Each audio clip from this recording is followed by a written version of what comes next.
آل عباس کا ایک وزیر تھا بغداد شریف میں،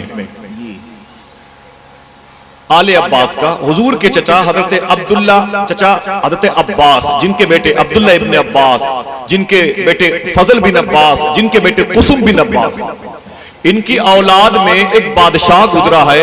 یوں تو آل عباس کے کئی بڑے بڑے بادشاہ گزرے ہیں، خلیفہ ہارون رشید انہی کی آل میں سے ہے، مستنجد باللہ انہی کی آل میں سے ہے، موسم باللہ انہی کی آل میں سے ہے، خلیفہ بامر اللہ انہی کی آل میں سے ہے۔ میں نے آل عباس کے کئی بڑے بڑے بادشاہوں کے مقبرے عراق میں دیکھے، لیکن سب اجڑے ہوئے ہیں۔ غوث اعظم کا روضہ آج بھی چمک رہا ہے۔ سنیں اب، آل عباس کے ایک وزیر نے اپنے محل میں حضور کے ذکر کی محفل سجائی۔ آل عباس کے ایک وزیر نے اپنے گھر میں حضور کے ذکر کی محفل سجائی۔ شام کے ایک بزرگ ہیں، وہ اپنی گفتگو میں اس واقعے کو بیان فرماتے ہیں۔ جب وہ محفل سجائی تو بغداد کے لوگ جمع ہو گئے اس کی محفل میں شرکت کرنے کے لیے، حضور کی ذکر، حضور کی نعتیں، حضور کی باتوں کو سننے کے لیے اکٹھا ہو گئے۔ اتفاق سے غریب عورت تھی، اس کی ایک بیٹی تھی، انہیں پتا چلا کہ آل عباس کے ایک وزیر کے گھر میں حضور کی ذکر کی مجلس سجی ہے۔ دونوں ماں بیٹی حضور کی نعت سننے کے لیے نکل پڑی۔ خوش ہو جاؤ کہ ماں بہنوں کے دلوں میں کس قدر جذبہ موجود ہے۔ دونوں ماں بیٹی گھر سے نکل پڑے۔ جب اس محل کے مین دروازے پر آئیں، واچمین کھڑا ہوا تھا۔ اس نے کہا آپ لوگ کہاں جا رہی ہیں؟ تو ماں نے کہا پتا چلا ہے کہ اندر حضور کا ذکر ہو رہا ہے، پتا چلا کہ اندر حضور کی باتیں ہو رہی ہیں، پتا چلا کہ اندر حضور کی زہد و سخاوت کے تذکرے ہوں گے۔ آج مدینے والے آقا چلا کیسے تھے یہ بتایا جائے گا، آج مدینے والے آقا مسکراتے کیسے تھے یہ بتایا جائے گا، آج مدینے والے آقا کی سخاوتوں کے چرچے آپ علم محبت بن کے لوگوں کی سماعتوں کی فصیلوں پہ نصب ہونے والے۔ حضور کی بات سننے کے لیے ہم آئے ہیں۔ تو واچمین نے کہا یہ بتاؤ کہ تمہارے پاس اس مجلس میں آنے کا کارڈ ہے، دعوت نامہ ہے؟ تو ماں نے کہا کہ نہیں، حضور کے ذکر کے لیے کون سی دعوت، حضور کی مجلس میں شرکت کرنے کے لیے کون سا کارڈ؟ حضور تو غریبوں کے لیے بھی ہے، حضور تو فقیروں کے بھی ہے، حضور تو یتیموں کے بھی ہے، حضور تو بھوکے اور پیاسوں کے بھی ہیں۔ میں نے تو یہ پڑھا تھا کہ جس کا کوئی نہیں حضور اس کے بھی ہے۔ میں نے تو یہ سنا تھا جو بھوکا ہوتا ہے حضور اس کی شکم سیری کا انتظام کرتے ہیں۔ جسے چلنا نہیں آتا اسے حضور نے دوڑنا سکھایا ہے، جسے بولنا نہیں آتا اسے حضور نے بولنا سکھایا ہے۔ تم کہتے ہو کہ تم حضور کی مجلس میں اس وقت جاؤ گی جب کارڈ ہوگا۔ حضور تو سب کے ہیں، ہمارے بھی ہیں، تمہارے بھی ہیں، امیروں کے بھی ہیں، غریبوں کے ہیں۔ میرے پاس کوئی کارڈ نہیں ہے۔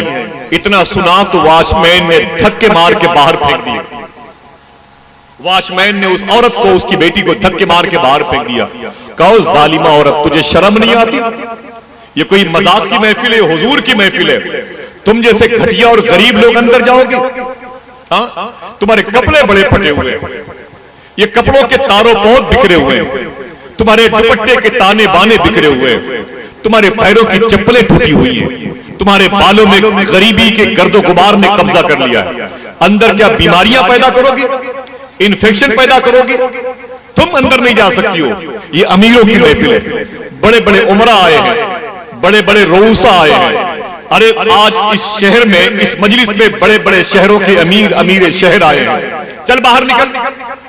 دھکے مار کے جب باہر کیا تو ماں رونے لگی، بیٹی رونے لگی۔ ماں اتنا روئی کہ اس کا دامن بھیگ گیا، اس کے آنسو تھمنے کا نام نہیں لیتے تھے۔ بات کیا تھی؟ بس حضور کی نعت سننے کے لیے آئی تھی، اس کا اور کیا کام تھا؟ حضور کا ذکر سننے پر بینڈ لگایا تو رونے لگی۔ اتنا روئی کہ بیٹی سے ماں کا رونا دیکھا نہیں گیا۔ بشارت گنج کی مقبول محفل میں آنے والوں اسے یاد کر لو، بتانا اپنے گھر کی بہن بیٹیوں کو کہ حضور کی محبت جب خاتون کے دل میں پیدا ہوتی ہے تو وہ جذبہ کیسے ابھار پیدا کرتا ہے۔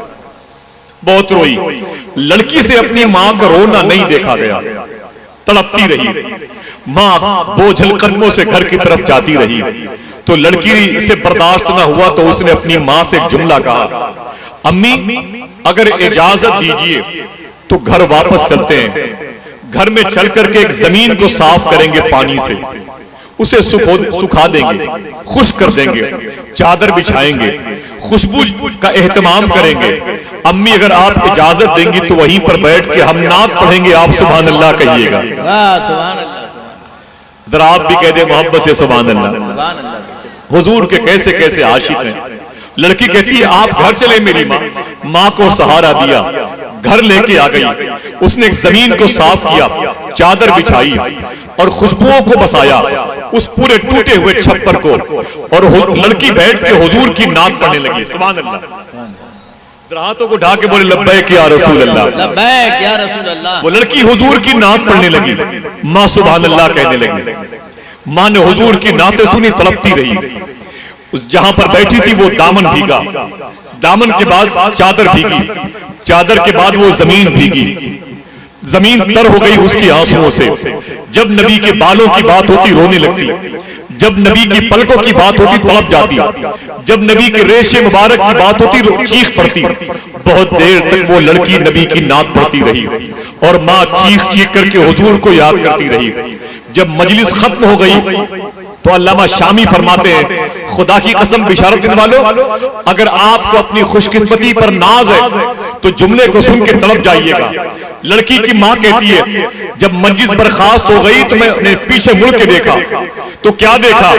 بغداد کے شہنشاہ، ولیوں کے ولی، امام الاقطاب، محبوب سبحانی، غوث سمدانی، سرکار غوث اعظم میرے گھر کی دہلیز کا بوسہ دے رہے تھے۔ سبحان اللہ، سبحان اللہ۔ میرے گھر کی دہلیز کا غوث اعظم بوسہ دے رہے تھے۔ میں نے کہا یا شیخ عبد القادر جیلانی، آپ تو ولیوں کے امام ہیں، آپ ابدال کے امام ہیں، آپ ابرار کے امام ہیں، آپ اوتاب کے امام ہیں، آپ اقطاب کے امام ہیں، آپ جن کے کتب، آپ ملائکہ کے کتب، آپ زمین کے کتب، آپ آسمان کے کتب۔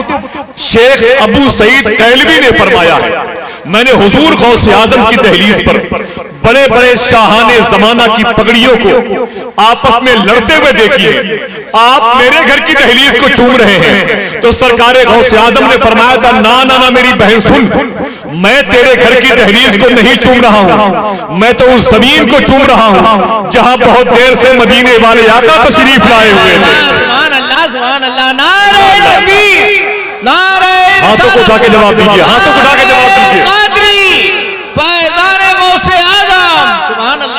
حضور غوث اعظم فرماتے ہیں میں تیرے گھر کی دہلیز کو نہیں چوم رہا ہوں، میں اس زمین کو چوم رہا ہوں جہاں بہت دیر سے حضور اکرم صلی اللہ علیہ وسلم تشریف لائے ہوئے تھے۔ یعنی جب حضور کے ذکر کی محفل ہوتی ہے، کوئی ناظم آئے کہ نہ آئے، کوئی شاعر آئے کہ نہ آئے، کوئی خطیب آئے کہ نہ آئے، کوئی ڈیکوریٹ کی تقریب ہو کہ نہ ہو، سننے والے کوئی ہو کہ نہ ہو، قسم خدا کی مدینے والے آقا کا فیضان ضرور چلا آتا ہے۔